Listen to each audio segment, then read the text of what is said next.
रुको जरा, सब्र करो।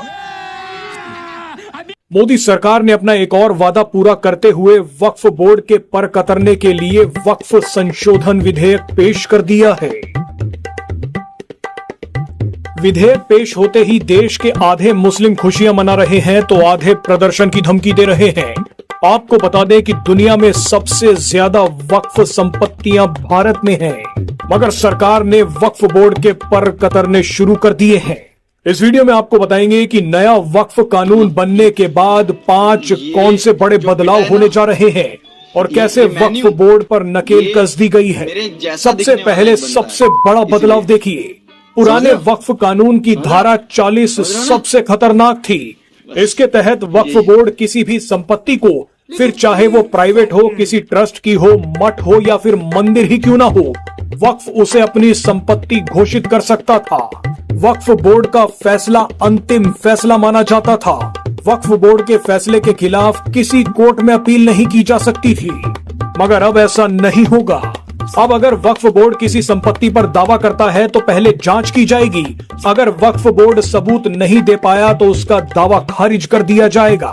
इसके अलावा अगर कोई संपत्ति वक्फ घोषित हुई है तो इसके खिलाफ 90 दिनों के भीतर हाई कोर्ट में अपील करने की इजाजत भी मिल गई है। यानी पहले वक्फ बोर्ड के खिलाफ सिर्फ वक्फ ट्रिब्यूनल में ही जाया जा सकता था, मगर अब हाई कोर्ट में भी जाया जा सकता है। दूसरा बड़ा बदलाव यह है कि जिन लोगों ने हाल ही में धर्म परिवर्तन करके इस्लाम धर्म को अपनाया है, यानी जो लोग पिछले 5 सालों में नए नए मुस्लिम बने हैं, वो लोग अब वक्फ बोर्ड को अपनी संपत्ति दान नहीं कर पाएंगे। पहले कई लोग लालच, डर या धमकी के कारण धर्म परिवर्तन कर लेते थे और उसके बाद अपनी संपत्ति वक्फ को दान कर देते थे, मगर अब ऐसा नहीं होगा। तीसरा बड़ा बदलाव यह है कि अब वक्फ अल औलाद के तहत महिलाओं को भी वक्फ की जमीन में उत्तराधिकारी माना जाएगा।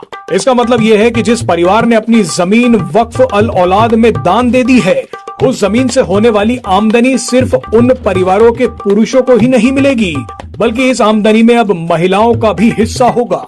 नया वक्फ कानून बनने से चौथा बड़ा बदलाव क्या होगा, अब वो देखिए। वक्फ बोर्ड में अब 2 गैर मुस्लिम व्यक्तियों और 2 मुस्लिम महिलाओं को भी जगह दी जाएगी। इसके अलावा वक्फ बोर्ड में नियुक्त किए गए सांसद और पूर्व जजों का भी मुस्लिम होना जरूरी नहीं है।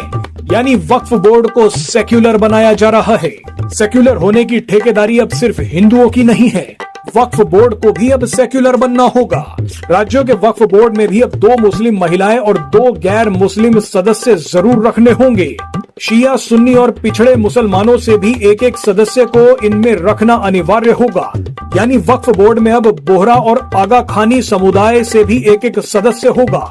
ये 2 समुदाय वो हैं जिनकी जनसंख्या बहुत कम है, जो बाकी मुसलमानों से अलग होते हैं, अलग रहते हैं, क्योंकि ये ना तो 5 वक्त की नमाज पढ़ते हैं और ना ही ये लोग हज यात्रा पर जाते हैं। अब आप 5वां बड़ा बदलाव भी देख लीजिए। अब वक्फ में दी गई हर जमीन का ऑनलाइन पोर्टल पर डाटाबेस होगा। वक्फ बोर्ड अब इन संपत्तियों के बारे में किसी बात को छिपा नहीं पाएगा।